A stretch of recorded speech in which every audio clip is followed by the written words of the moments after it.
Hello everyone, সবাইকে আমার channel cooking with জয়াতে welcome জানাই। আজকে আমি তৈরি করব ঘরে তৈরি করা ছানা বা পনির দিয়ে সিম্পল এবং সুস্বাদু একটি রেসিপি। তো চলো শুরু করা যাক। প্রথমে আমাদের যে ইনগ্রিডিয়েন্টস লাগবে সেগুলো হলো ছানা বা পনির, জিরে গুঁড়ো, হলুদ গুঁড়ো, ধনিয়া গুঁড়ো, লঙ্কার গুঁড়ো, গোটা গরম মশলা, আলু, কাঁকরোল ও ঝিঙ্গে গুলগুল করে কেটে রাখা, টমেটো পেস্ট, চেরা কাঁচা লঙ্কা, শুকনো মরিচ, তেজপাতা, আটা এবং হিং। আটার পরিবর্তে আপনারা ময়দাও দিতে পারেন।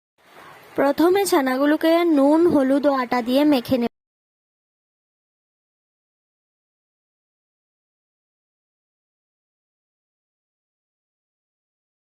এরপর ভালোভাবে মাখা হয়ে গেলে ছানাগুলো হাতে নিয়ে এরকম রাউন্ড শেপ দিয়ে দেব। আপনারা চাইলে স্কোয়ার শেপও দিতে পারেন।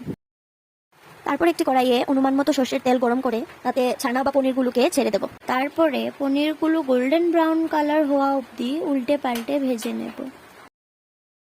তারপর আবার কড়াইয়ে আলুগুলোকে নুন হলুদ দিয়ে তেলে গোল্ডেন ব্রাউন হওয়া অবধি ভেজে নেব।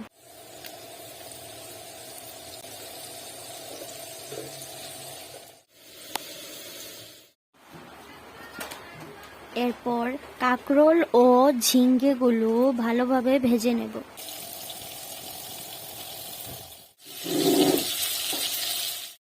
তারপর ওই তেলে শুকনো মরিচ, তেজপাতা ও গোটা গরম মশলাগুলো দিয়ে হিং দিয়ে ভালোভাবে নাড়িয়ে নেব। তারপর ওই তেলে আদা বাটা দিয়ে ভালোভাবে নাড়িয়ে নেব। এরপর এতে টমেটো পেস্ট দিয়ে একটু কষিয়ে নেব।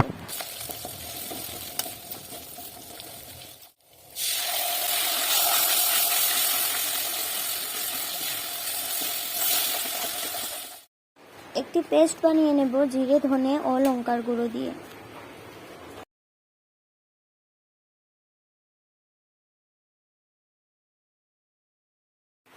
টমেটো পেস্ট যখন ভাজা ভাজা হয়ে আসবে তখন আগে থেকে রেডি করে রাখা মশলার পেস্টটা দিয়ে দেব। মশলা যখন কষিয়ে আসবে তখন তাতে ভেজে রাখা আলু, ঝিঙ্গে ও কাঁকরোলগুলো দিয়ে ভালোভাবে মিশিয়ে নেব। ভালোভাবে মেশানোর পর তাতে হলুদ গুঁড়ো দিয়ে দেব।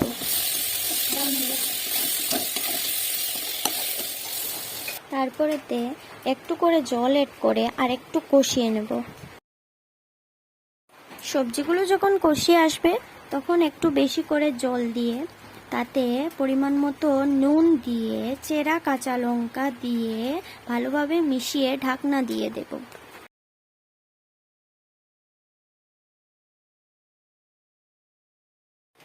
কিছু সময় পরে ঢাকনা উঠিয়ে দিলাম। আলুগুলোও সিদ্ধ হয়ে গেছে।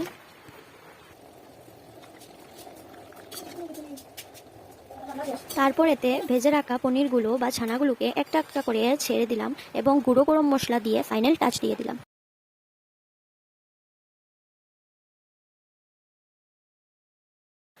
যদি আপনাদের আমার রেসিপির ভিডিওটি ভালো লেগে থাকে তবে আমার ভিডিওটি লাইক, শেয়ার, কমেন্ট করবেন ও চ্যানেলটি সাবস্ক্রাইব করবেন।